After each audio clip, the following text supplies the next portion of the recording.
Friends, நம்ம இந்த வீடியோவில் என்ன பார்க்க போகிறோம்னா ஒரு சிவன் கோவிலை பற்றி தான் நம்ம வந்து பார்க்க போகிறோம். இந்த சிவன் கோவில் நம்ம அரக்கோணத்திலிருந்து பேரம்பாக்கம் போகிற வழியில் இடையர்பாக்கம்ன்ற ஒரு ஊரில் தான் இருக்குது. இந்த இடையர்பாக்கத்தில் இருக்கிற இந்த பல அற்புதங்களை கொண்ட இந்த சிவன் கோவிலுக்கு வழி செக் போஸ்ட் இல்லை மாரிமங்கலம் இறங்கிடுங்க. மாரிமங்கலம் இறங்குறது ஈஸி தான், ஏன்னா மாரிமங்கலத்தில் ஷேர் ஆட்டோ அதிகமாக இருக்கும். நீங்கள் பைக்லேயோ கார்லேயோ வேன்லேயோ வர்றது இருந்தால் நீங்கள் வந்து மேப் லொக்கேஷன் டிஸ்கிரிப்ஷனில் தரேன், போய்ட்டு பாருங்கள். இப்போ நம்ம வந்து இடையர்பாக்கம் வந்து கிட்ட வந்தோம். இப்போ வந்து கோவில் கிட்ட வந்துட்டோம். இங்கே ஒரு அங்கங்கே 4 ரோடாக 2 ரோடு 3 ரோடு 4 ரோடாக பிரியும். அதனால் நீங்கள் லோக்கல்ஸ் பீப்புள்ஸ்கிட்ட நீங்கள் கேட்டுக்கோங்க. இப்போ வந்து நாங்கள் வந்து கோயிலாண்ட நெருங்கி வந்துட்டோம். கோயிலுக்கு கீழே ஆப்போசிட்டில் ஒரு சின்ன ஒரு குளம் ஒன்று இருக்குது. அந்த குளத்தில் கால் நினச்சிட்டு அப்படியே நம்ம வந்து இப்போ அந்த கோயிலை திறந்து உள்ளே போகிறோம். நாங்கள் வரும்போதே வந்து பார்த்தோன்னா ஒரு ஈக்காக கூட இல்லை, யாருமே இல்லை, தனியாக தான் இருந்துச்சு. சரிங்க, வாங்க இந்த கோயிலை பற்றி பார்க்கலாம். வணக்கம் நண்பர்களே, நான் உங்கள் லோக்கல் ட்ராவலர். நம்ம இன்றைக்கி வந்திருக்கக்கூடிய இடம் ஒரு சிவன் கோவிலுக்கு தான் வந்திருக்கோம். சிவன் கோவில் எங்கன்னா நம்ம அரக்கோணத்துலேருந்து பேரம்பாக்கம் போகிற வழியில் இடையார் பக்கம் அப்படின்ற ஒரு ஊருக்கு தான் வந்திருக்கோம். அந்த பேர் வந்து பார்த்தோன்னா ஒரு காலப்போக்கில், அதாவது முன்னாடி வந்து பார்த்தோன்னா இடை ஆற்று பக்கம் அப்படி இருந்தது. காலப்போக்கில் இடையார் பக்கம் அப்படின்னு சொல்லிட்டு காலப்போக்கில் அப்படியே மாறி வந்துருச்சு. அங்கே ஒரு சிவன் கோவில், ஒரு ஃபேமஸான சிவன் கோவில். அந்த சிவன் கோவில் யார் கட்டினது அப்படின்னா ரொம்பவே ஆச்சரியப்படுவீங்க. சோழர்கள் காலகட்டத்தில் 1ஆம் குலோத்துங்க சோழர்கள் அவங்க வந்து கட்டின கோவில் தான். இன்னும் கூட அந்த மாடங்கரை கட்டாமல் இன்னும் அப்படியே இருக்குது. மேலே அந்த கோபுரம் கூட கட்டாமல் அப்படியே இருக்குது. அந்த கோவிலுக்கு தான் வந்திருக்கோம். சரி வாங்க, அந்த கோவிலோட ஸ்டோரியை ஃபுல்லாக பார்க்கலாம். ஸ்கிப் பண்ணாதீங்க வீடியோவை. நீங்கள் இதான் சேனலுக்கு முதல் தடவை வந்து பார்க்குறீங்க அப்படின்னா மறக்காமல் சப்ஸ்கிரைப் பண்ணிவிட்டு பெல் பட்டன் ஆன் கொடுங்க. அப்புறம் இது போன்ற வீடியோஸ்லாம் உங்களுக்கு நிறைய வரும், நீங்களும் பார்க்கலாம். இந்த சிவன் கோவிலில் தமிழ் கல்வெட்டுகள் வந்து தொல்லியல் துறை வந்து கண்டுபிடிச்சிருக்காங்க. அந்த தமிழ் கல்வெட்டுகள் தான் வந்து நம்ம இப்போ வந்து பார்க்க போகிறோம். ஸ்ரீ நிறுத்திய விநாயகர் வந்து நீங்கள் வந்து ஃபஸ்ட்டு பார்ப்பீங்க.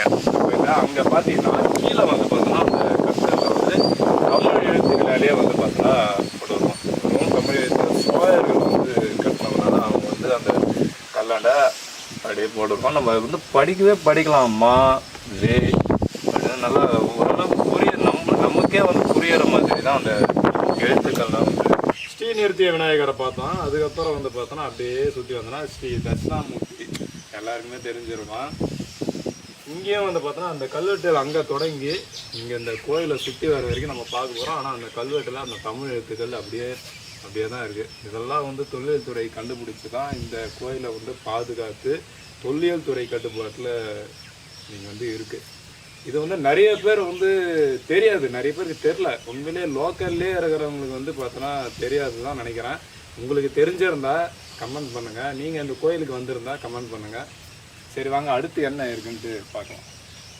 ஸ்ரீ நிறுத்திய விநாயகரை பார்த்தோம், அதுக்கப்புறம் தட்சிணாமூர்த்தியை பார்த்தோம். ஆனால் இங்கே வந்து பார்த்தீங்கன்னா ஸ்ரீ மகாவிஷ்ணு வந்து அந்த இதுவே இல்லை, சிலையே இல்லை. அந்த தொல்லியல் துறை கட்டுப்பாட்டில் வந்த பிறகும் இந்த சிலை இல்லை. பார்த்தீங்களா, அங்கே வந்து ஒரு பாதுகாப்பான இடத்துல இந்த பாதுகாப்பாக இருக்கணும், ஆனால் பாதுகாப்பாக இல்லை. இது வந்து சிலையே இல்லை, வெறும் போர்டு மட்டும்தான் இருக்குது. நம்ம தான் வந்து பார்த்தோன்னா கோயில்களை வந்து பாதுகாக்கணும். இந்த கோயில் அப்படியே சுற்றி வந்துட்டே இருந்தீங்கன்னா இங்கே வந்து பார்த்தோன்னா அங்கே வந்து மகாவிஷ்ணு பார்த்தோம். இங்கே வந்து ஸ்ரீ பிரம்மா, இவர் தான் நம்மளை படைக்கிற தெய்வமே. இவர் வந்து பார்த்தோன்னா இந்த சிலைலாம் அப்படியே தாங்க இருக்குது. அந்த ஒரு சிலை தான் வந்து கோயிலில் காணாமல் போயிட்டு இருக்கோம். யார் எடுத்தாங்கன்னு தெரியல. இங்கே வந்து பிரம்மா. இந்த கல்வெட்டை சுற்றி அப்படியே வருது இல்லையா, அந்த கீழே இருக்கிற கல்வெட்டு இது எல்லாமே பார்த்தோன்னா அந்த கோயில் ஃபுல்லாகவே தமிழ் எழுத்துக்கள்லாம். அதாவது இந்த இடத்துல இருந்து இந்த கல்வெட்டு ஃபுல்லாகவே தமிழ் எழுத்துக்கள்லாம். உங்களுக்கு ஜூம் பண்ணி பார்த்தீங்கன்னா தெரியும், நான் காட்டுறேன், ஜூம் பண்ணி காட்டுறேன். தமிழ் எழுத்துக்கள் நம்ம வந்து ஓரளவுக்கு படிக்கலாம், ஏன்னா அந்த காலத்தில் எழுதுனதுனால அது நம்ம ஓரளவுக்கு படிக்க முடியாது. தொல்லியல் துறை தான் இது வந்து கண்டுபிடிச்சி கிட்டத்தட்ட அந்த காலகட்டத்திலே வந்து பார்த்தோன்னா போர்டெல்லாம் வச்சு கொஞ்சம் அவங்க கட்டுப்பாட்டில் இருக்கிறதுனால தான் அந்த கோயில் இன்றைக்கும் அழியாமல் இந்த சிவன் கோவில் வந்து இருக்குது. நம்ம கோவிலை சுற்றி பார்த்துட்டு நேராக வந்து மூலஸ்தானத்தை நோக்கி தான் வந்துட்டு இருந்தோம். நாங்கள் போன நேரம்னாவும் கோவிலெல்லாம் வந்து பூட்டி வச்சுருந்தாங்க. உள்ளே வந்து சிவனை பார்க்க முடியாத ஒரு தருணம். இந்த சிவன் கோவில் மூலஸ்தானத்துக்கு நம்ம வந்தோம்.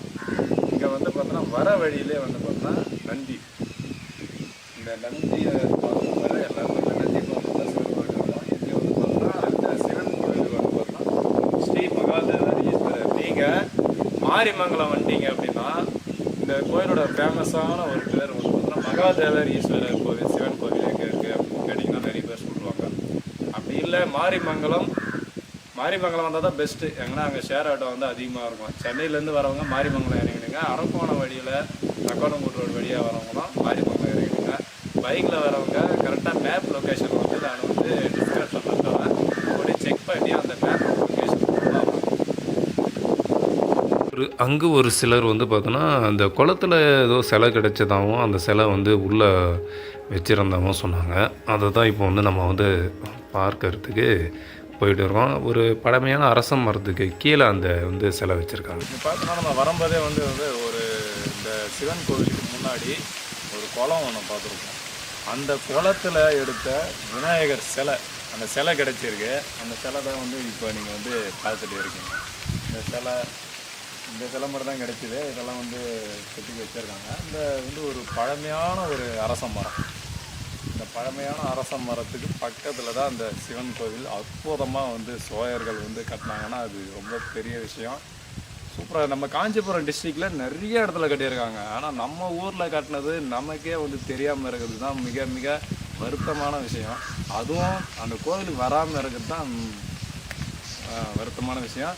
வாங்க ஒரு நாளைக்கு ஃப்ரீயாக இருக்கும்போது. அதேமாரி இந்த கோயிலில் வந்து எப்பப்போ விசேஷ நாட்கள் அப்படின்னா பௌர்ணமி, பிரதோஷம், அப்புறம் இந்த சனிக்கிழமை டைமில் வர பிரதோஷம், சனி பிரதோஷம் சொல்லுவாங்க இல்லையா, அந்த மாதிரி டைமிங்லாம் வந்து வாங்க.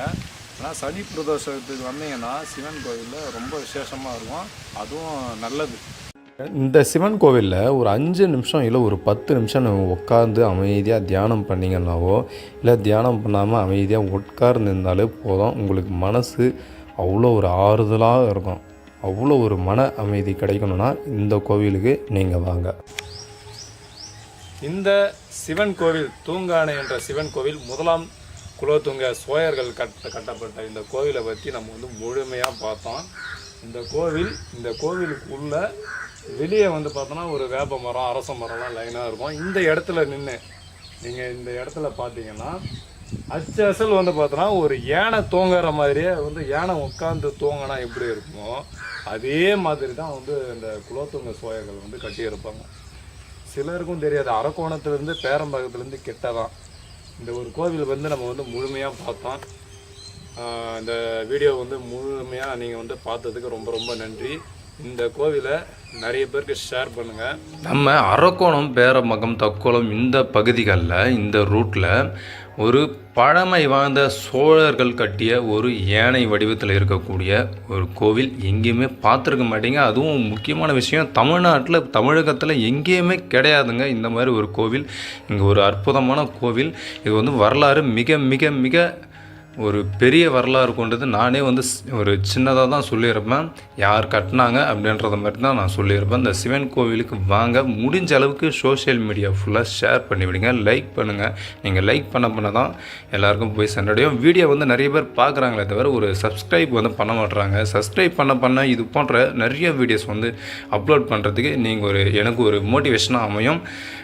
மறக்காமல் சப்ஸ்கிரைப் பண்ணுங்கள், பெல் பட்டனை ஆளில் கொடுங்க. அப்போ தான் நான் போடுற வீடியோஸ் உடனுக்குடன் உங்களுக்கு நோட்டிஃபிகேஷன் வந்து சேரும். நம்ம இன்னொரு கோவிலிருந்து நான் உங்களை சந்திக்கிறேன். வணக்கம், பாய்.